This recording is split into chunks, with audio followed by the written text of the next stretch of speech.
Hello guys, good morning. So ayan, hulas na hulas tayo sa char. So sarado ang ating tindahan kasi pupunta tayo kay wholesaler.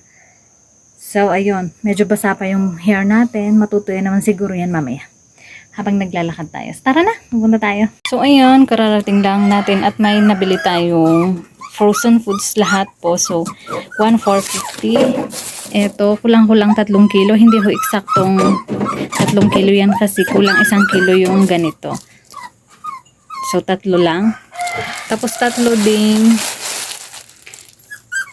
ano bang tawag dyan? Boneless. Tapos 2 kilo na hotdog. So yan po yung ibebenta natin.